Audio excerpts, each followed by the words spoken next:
The woman I had loved since childhood, my fiancée, had just walked away from our engagement. Even my sister, the person I'd leaned on since our mother passed, had seemingly forgotten Mom's dying words. All because they had both fallen for the same man, Liam Foster, a scholarship student from a struggling rural town whom my father had brought into our lives after remarrying. On my birthday, Sarah stayed by his side. When I asked her why, she simply sneered, "Caleb Vance is a golden boy. What could a girl like me possibly offer a man who already has everything?" On the anniversary of my mother's death, my sister Natalie chose to spend the day celebrating with Liam and his mother. "He's had such a hard life, Caleb," she told me. "We're a family now. I'm just showing him some kindness. Don't overthink it." As the two of them stood by Liam's side while he received accolades that weren't his, I struck a match and set fire to the house that held a lifetime of our memories. I cut every tie and staged my own disappearance from Chicago. But when news of my death finally reached them, the two women who had despised me suddenly lost their minds. They returned to the ruins of our old home, falling to their knees in the ash, weeping as if their hearts had broken. I remember clearly the last time I brought up the engagement with Sarah Montgomery. The room fell into a suffocating silence before everyone erupted into laughter. Sarah's face held nothing but impatience. Her eyes were filled with an unconcealed disgust. "Honestly, Caleb," one of her friends jeered, "it's the 21st century. People date for love now. Who still talks about family promises made in diapers?" "If you ask me," another chimed in, "he's just panicked because he's losing the girl and the inheritance at the same time. Poor little rich boy. Ha ha ha." I ignored the mockery of the crowd, my gaze fixed solely on Sarah. Her raven hair fell over her shoulders, but my eyes were drawn to the faint, pink marks on her pale neck and collarbone. They were unmistakably Hickey's. A sharp, stabbing pain flared in my chest, followed by a wave of nausea. "Those were just jokes our parents told when we were kids," Sarah said, looking up. Her smile was laced with disdain. She looked at me lazily, making sure everyone heard. "Caleb, we're adults now. Let's leave the childhood fantasies in the past." I stared into her cold eyes, my mind going blank. I opened my mouth to speak, but the door swung open. It was Liam Foster, dressed in a waiter's uniform, carrying a tray of drinks. When he saw me, a flicker of fear crossed his eyes. He stammered, "Caleb, I mean Mr. Vance." He glanced at Sarah, sensing the tension in the room. "I'm sorry, I didn't mean to interrupt. I'll leave right away." His voice trembled. He set the tray down hastily, turning to flee, but Sarah suddenly reached out and shoved it. Glass shattered across the floor, and expensive bourbon splashed everywhere. A shard of glass sliced through my forearm, and I felt the hot sting of blood beginning to soak my sleeve. Sarah didn't even look at me. Her face darkened as she stepped toward Liam. She reached out and began pulling the waiter's jacket off him, her voice thick with reproach. "How many times have I told you? You're not allowed to work these jobs anymore." Liam hung his head in shame, his voice cracking. "You and Natalie have given me so much already. I wanted to prove I could earn my own way. You're a designer, Liam. You're an artist. You aren't meant to be clearing tables. Do you understand?" Sarah's voice softened as she tossed the uniform aside, looking at him with pity. "Natalie, and I just want what's best for you. I'm saying this once. No more manual labor." Then she snapped her gaze toward me, her eyes freezing over. "If anyone dares to bully you again, they'll have to answer to me." I clutched my bleeding arm. Amidst the noise of the party, I stared back at her, my expression flat. This club was a Vance family property. Sarah clearly assumed I had forced Liam to work here just to humiliate him. But Liam had been pampered by her and my sister for months. They treated him like a fragile prince. He had more money than he knew what to do with. Why would he be moonlighting as a waiter? I knew that even if I called the manager to testify, Sarah wouldn't believe a word of it. In her eyes, I was the arrogant, spoiled heir, the villain of the story who spent his days crushing the kind-hearted protagonist. "Caleb," Sarah stepped in front of Liam, shielding him. "I'm not good enough for a great man like you. The engagement was a joke. Let it go." The room went silent again. Liam looked pale, hovering behind Sarah and gripping her sleeve, his body actually shaking. The others in the room watched me warily, as if I were a ticking bomb. In that moment, I almost wanted to laugh. Ever since Liam's mother moved into our house, Liam had wedged himself between Sarah and me. The love that had once been mine alone had shifted toward the Fosters. And because I was used to being the one they cared for, I hadn't handled it well. I had fought, I had screamed, and I had only succeeded in driving everyone I loved straight into Liam's arms. Now I was just tired. I was finished. I nodded slowly. "Fine." I took a few steps forward. Sarah instinctively backed up, keeping Liam behind her. "Caleb, what are you doing?" I let go of my arm and held out my hand. My palm was a smeared canvas of red. Sarah's eyes flickered, the ice in her gaze melting for a fraction of a second. But Liam stepped forward then, summoning a false sense of courage. "Mr. Vance, this is all my fault. I'm the one who came between you. If you're angry, take it out on me. Don't blame Sarah." His voice became choked with emotion, tears welling in his eyes. I'll leave right now." Sarah grabbed his arm, her face twisting with heartache. "I told you, I've got you." She wiped a tear from his cheek and turned back to me. The melting ice had refrozen harder than before, and now it was tinged with pure loathing. "Caleb, haven't you caused enough of a scene?" I cut her off. My voice was calm. "I agreed to end the engagement, but I want my things back." Sarah blinked, confused. "What things?" I reached up and unclipped the locket from around my neck. It was a family heirloom Sarah's mother had given me when we were children to seal the promise. In exchange, my mother had given her a priceless vintage bracelet, a gold filigree piece passed down through generations. "You take the locket. Give me the bracelet." Sarah's expression curdled. She looked at the locket in my hand. For years, I had never taken it off. Everyone in our circle knew how much I treasured it. "Stop acting like you're heartbroken," Sarah said, snatching the locket from me. "Do you think everyone is as obsessed with sentimental trash as you are? I'll find it when I get home and send it to you. Then we're even." I said nothing. I turned around and walked out of the club. When I got home, my sister, Natalie Vance, was waiting for me in the living room. "Caleb, I need to talk to you about something." She handed me a stack of legal documents she had already prepared. "Liam has suffered so much in his life. Our family has more than enough money. It's time he enjoyed some of it. I'm planning to transfer these properties into his name." I glanced at the papers. These weren't just random assets. They were the businesses and real estate my mother had brought into the marriage, her personal legacy. I took the file and, without a word, ripped it into shreds. "Caleb," Natalie stood up, her face flushed with anger. "I already handled the fallout from that time you hired those guys to jump Liam. He's been through enough. What's the big deal if I give him a few properties?" "Do you even remember Mom's last words?" I asked. Natalie went quiet. On her deathbed, our mother had held our hands. She told me to protect my sister, to be her rock, and she had specifically begged Natalie to look after me, to make sure I was never mistreated. We were the only real family we had, considering our father was a serial cheater who only cared about his bottom line. "I remember," Natalie whispered. "But Caleb, Liam is our brother now, too. He's so vulnerable. We're family. I'm just looking out for him. You're being so selfish." She sighed, shaking her head. "Why can't you be more like him? Why can't you learn some humility?" It was so absurd I wanted to laugh, but the tears leaked out before I could. "Natalie, I don't care what Vance family scraps you give him. You can give him the whole empire for all I care. But Mom's inheritance? No one touches that. Ever." Natalie looked away, muttering under her breath. "It's not like the Vance name has anything worth keeping anyway." I froze. She was right. What was there to keep? Everything in this house, from the people to the furniture, was rotten to the core. "Don't forget Mom's memorial service is the day after tomorrow," I said coldly as I headed upstairs. "I won't forget. Get some sleep, Caleb," she called out. I didn't look back. I stayed awake all night. This house was a graveyard of memories. I spent the hours sorting through them. Anything that could be broken, I smashed. Anything worth money, I boxed up to be donated. I took every photograph of us and threw them into the fireplace. All that was left was the house itself, the small estate my mother had lived in when she first married into the family. After she died, Natalie and I had refused to move out. As for our father, he had moved out years ago to live with Liam and his mother. Lately, Natalie was rarely here either. Sarah used to come over every single day. Now, she never showed her face. I stood on the balcony, clutching my mother's portrait, letting the tears fall. Eventually, I drifted off into an exhausted sleep. The anniversary of my mother's death was the day after my birthday. She had fought with everything she had to stay alive just long enough to see me turn 10, passing away hours after the candles were blown out.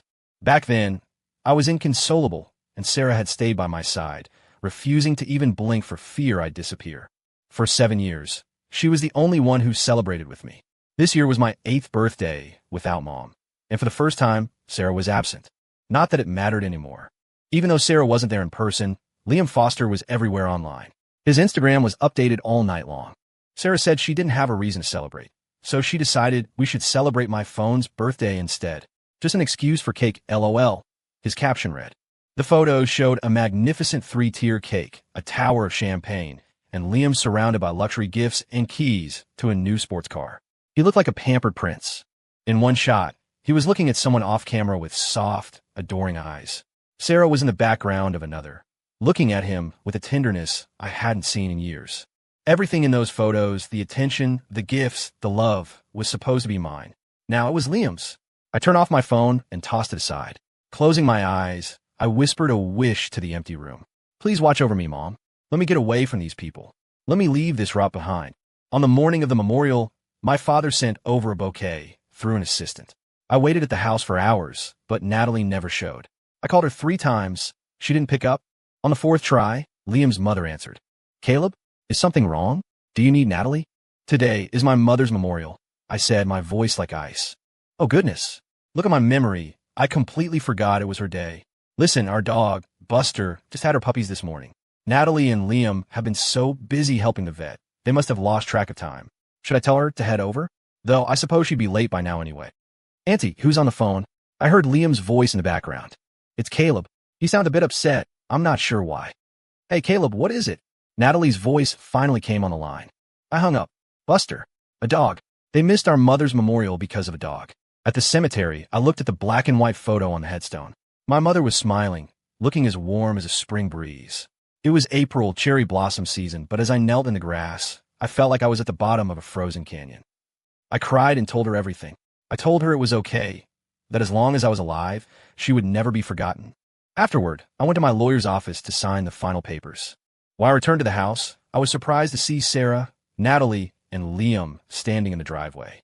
Liam was holding a bouquet of flowers, a smug grin plastered on his face. Natalie seemed to have no memory of the morning's missed memorial. She immediately began gushing about Liam. Caleb, you won't believe it. Liam's design portfolio just won a national award. Isn't that incredible? I'm just trying to keep up with you and Sarah, Liam said with full modesty. You're already better than her, Sarah said, taking the portfolio from him and glancing at me with a smirk. Caleb spent years studying under masters and never produced anything this good. Liam, don't be humble. You have raw talent. I stood there in silence. Then my eyes caught the lines on the top sketch in the portfolio. My heart skipped a beat. I stepped forward and snatched the folder out of Sarah's hands. I flipped through the pages, my pupils shrinking. I knew every curve, every shadow, every meticulous detail. Liam hadn't won an award. He had stolen my portfolio. Liam, you thief. You stole my work. I was shaking with rage. I moved toward him instinctively, but before I could reach him, Sarah grabbed my wrist. The force was sudden and heavy. Sarah had trained in MMA since she was a kid. She could hold her own against most men. I had trained too, once, promising I'd be strong enough to protect her and Natalie. But I wasn't expecting her to turn that strength on me. She shoved me hard, and I stumbled, falling awkwardly onto the gravel. Caleb, I'm so sick of your drama. Sarah yelled, standing over me. Just because you can't stand to see Liam succeed, you accuse him of stealing? Are you even a man? Caleb, I know you hate me, Liam whimpered, looking devastated. But I would never touch your things. How could you say that? I looked at Natalie. My laptop was the only place those files were stored. She was the only one with a password. Natalie shifted her gaze, looking guilty. In that moment, the last piece of my heart crumbled. Caleb, look at yourself, Sarah said, her voice dripping with pity. She reached in her pocket and threw something at me. It was the gold bracelet. It hit the dirt next to my hand. I honestly don't know why I ever thought I loved you. I let out a cold laugh, but as I moved to stand, my eyes locked onto the watch on Liam's wrist. My entire body went cold. It was a custom-made ruby watch. It was my mother's last gift to me. I cherished it so much I rarely wore it out of the house. Now it was sitting on Liam's wrist like a cheap trinket. Natalie, how dare you give a mom's watch? I screamed, my eyes bloodshot. I looked like a cornered animal. Natalie bit her lip, looking a little startled. Caleb. Liam looked down, fumbling to take the watch off. I'm so sorry, Caleb. I'll give it back right now. I didn't know it belonged to your mother. He started to cry. Natalie's heart clearly broke for him. Liam, stop. I gave it to you. You don't have to give him anything. She turned to me, her expression hardening. It's just an object, Caleb. Liam liked it, so I gave it to him. I'll buy you a better one. Okay. I felt like I was suffocating. Natalie, that watch isn't yours to give. I would rather smash it into 1,000 pieces than let it stay on the wrist of a homewrecker's son. Natalie's face flushed with anger. Caleb, why are you blaming Liam for what our parents did? It has nothing to do with him. Liam's tears were flowing now. Sarah immediately stepped in to wipe them away, glaring at me. Caleb, don't you dare go too far. It's just a watch. Liam, we don't want his trash.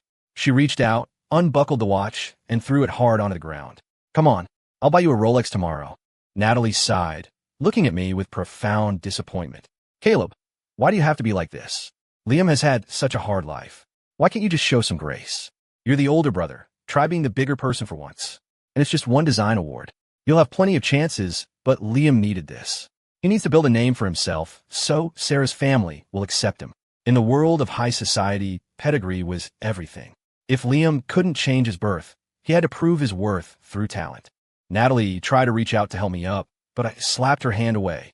Caleb, I started to laugh. I stood up on my own and looked her in the eye. Natalie, it was the last time I would ever call her sister. You're going to regret this. I hope it was worth it. Natalie frowned and looked away.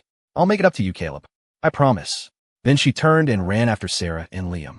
I knelt and picked up the bracelet and the watch. The bracelet was fine. The watch was sturdy, but the face had a tiny, jagged scratch across the glass. I pressed them against my chest. I didn't cry this time.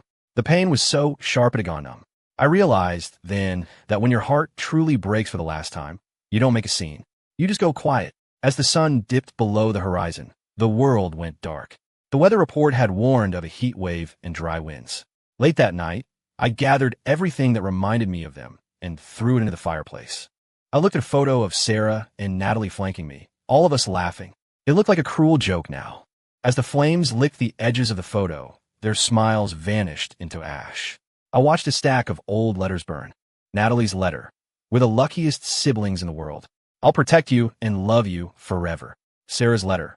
I'm going to marry Caleb one day, and we'll be the happiest couple on earth. They had once told me my life was more important than theirs. Now, the ink was faded and the paper was yellowed. Their promises had blown away long ago. The fire spread quickly, catching the curtains and the dry wooden furniture. Thick black smoke began to curl toward the ceiling. I stood in the center of the room, the heat flushing my face, the smoke stinging my eyes. My phone rang. It was Natalie. I didn't answer. A moment later, Sarah called. I ignored that too. Just as I was about to delete their numbers for good, a text from Sarah popped up. Caleb, Liam is your brother now. We're family. I hope you could be the bigger person and congratulate him on his big night tomorrow. I'll buy you that car you wanted if you just apologize to him. Okay?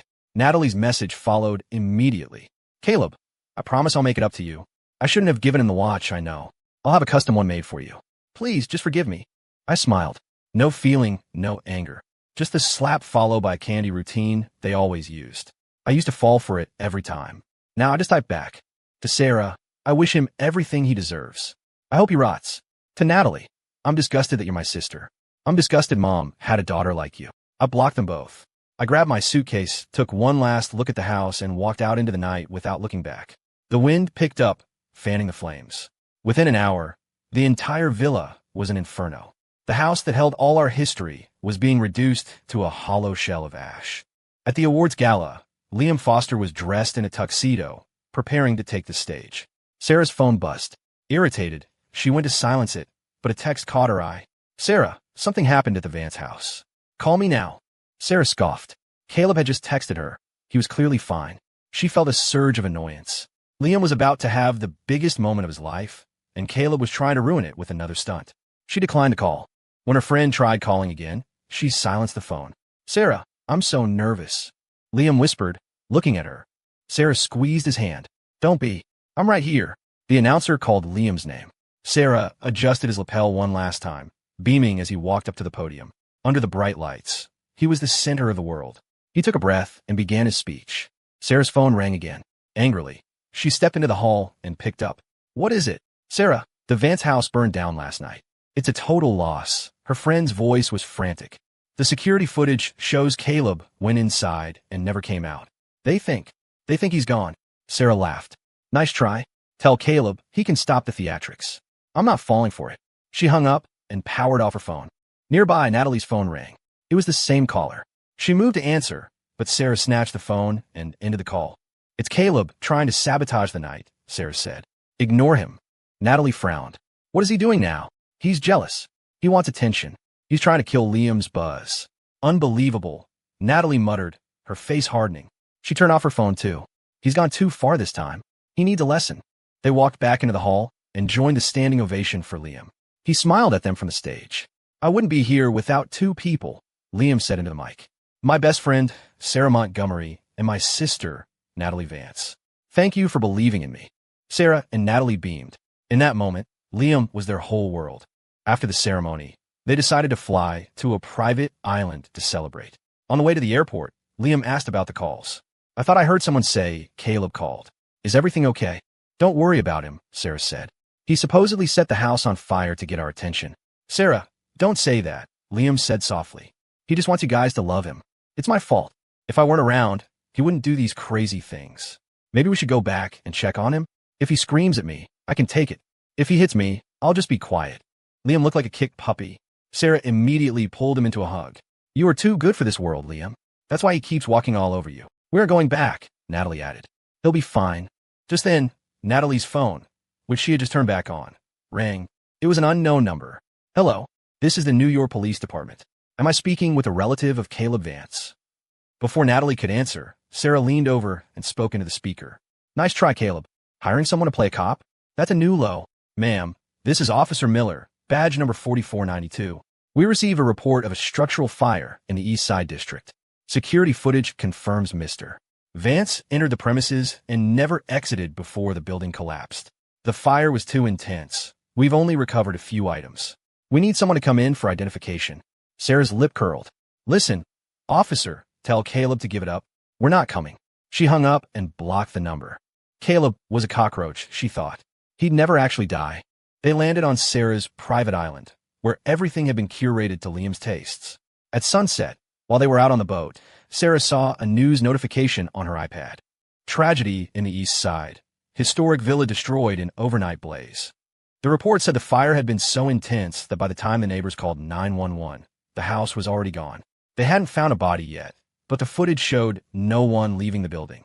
The occupant was presumed dead. Sarah's fingers began to tremble. "Sarah, let's take a selfie. Say cheese." Liam leaned in, holding a selfie stick.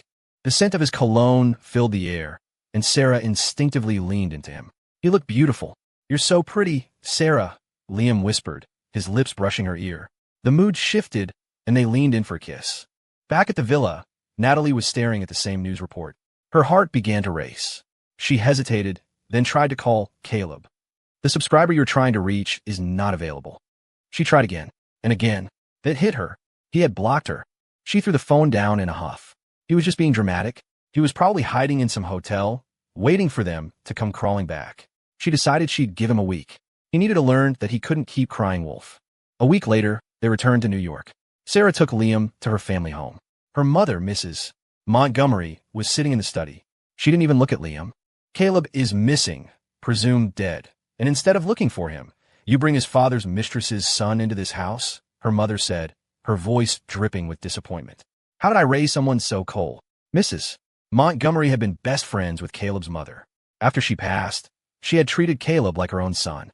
Sarah gave Liam a reassuring look, then turned to her mother. "Mom, don't let Caleb play you. He burned that house down for attention. It's a pathetic stunt." Her mother sighed. "You've had everything your whole life, Sarah, but you lack the most basic empathy. You only see power and leverage." "You don't have to believe me," Sarah snapped. "But the police aren't lying. Go with Natalie to pick up his remains then. See the truth for yourself." Sarah's face went pale for a second, but she stood her ground. "I'm not going. It's exactly what he wants." Liam added, "Ma'am, I think there's a misunderstanding. Caleb has lied to Sarah before." "Do you only have the ability to see what others tell you?" her mother asked Sarah, ignoring Liam entirely. Sarah's chest heaved. "Fine. I'll go. I'll go just to show you he's faking." She stormed out of the room, her heels clicking sharply on the hardwood. Liam hurried after her, breathless. As they drove, Sarah felt a sudden, crushing weight in her chest. An inexplicable dread was beginning to suffocate her. "The subscriber you're trying to reach is not available." The automated voice was all she heard, over and over. She called Natalie, but Natalie didn't pick up. Liam tried to speak, making a soft sound of discomfort to get her attention, but Sarah didn't even look at him. "Drive faster," she barked at the chauffeur. Liam reached out to touch her shoulder. Sarah breathed. "It's okay." Usually, Sarah would have melted into his touch. Now, she flinched away. "Liam, he's a spoiled brat.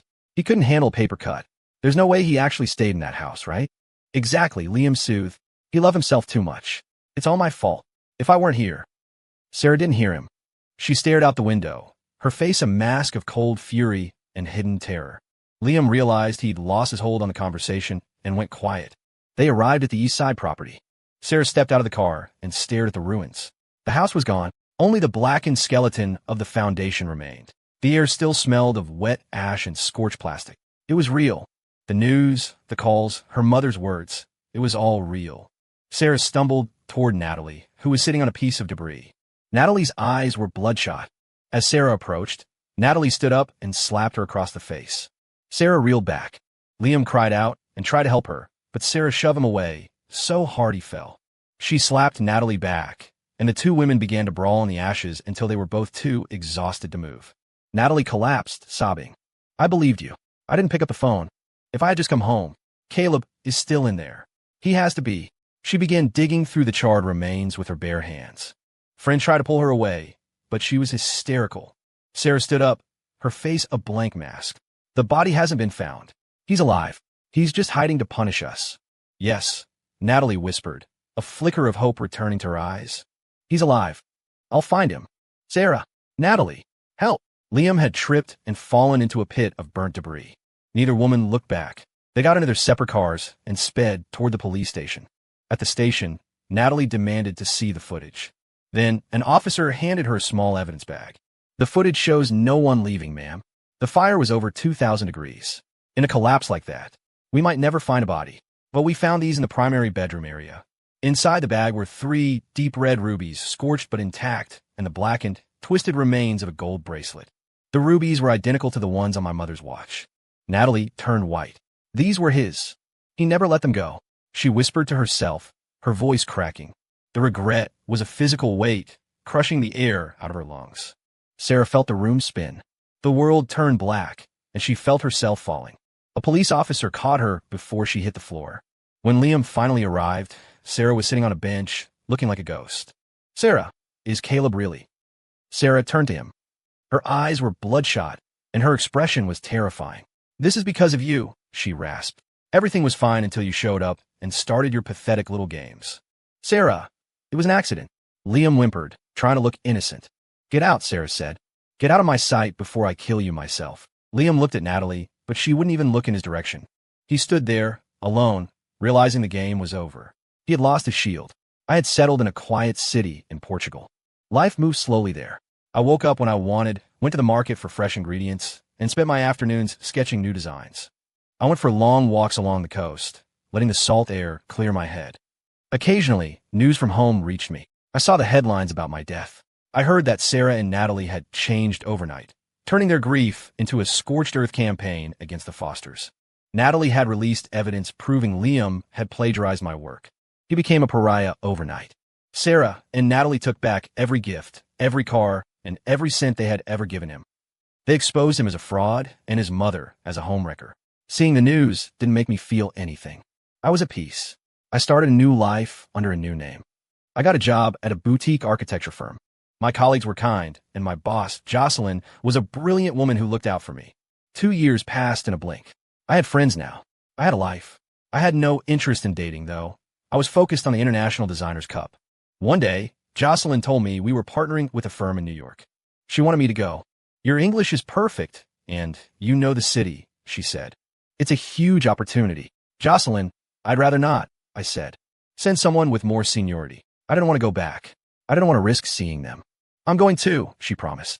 The list is already submitted. You'll be fine. I gave in. To be safe, I logged into my old social media for the first time in years. The Elite Circle group chat was still active. Sarah had destroyed Liam, but she had destroyed her own reputation in the process. 5 months ago, Liam had caused a scene at the Montgomery offices, screaming about his private affairs with Sarah. The stock price had plummeted. The Fosters had been chased out of New York and were living in some tiny town in the Midwest, under constant surveillance by Sarah's people. There was no mention of where Natalie was. I closed the app. A week in New York wouldn't be so bad. I'd stay in the hotel, do the work, and leave. What were the odds of running into them? Once I landed in New York, I stayed invisible. I worked from the hotel suite and only left for mandatory meetings. On the final night, Jocelyn insisted I attend the farewell gala at the Hamilton Club. The whole night, I felt eyes on me. But every time I turned around, no one was there. The old anxiety started to crawl up my spine. I decided to leave early.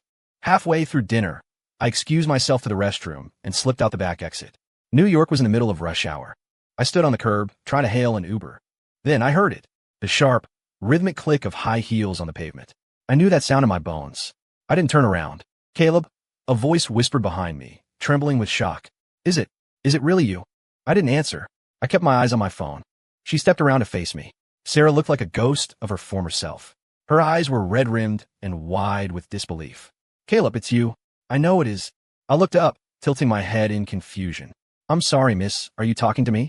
2 years of Mediterranean sun and a different style had changed me. I looked healthier, more mature. Sarah's eyes filled with tears. "Caleb, I was so wrong. Please come home. I know you're angry. I know I hurt you. Liam lied to us.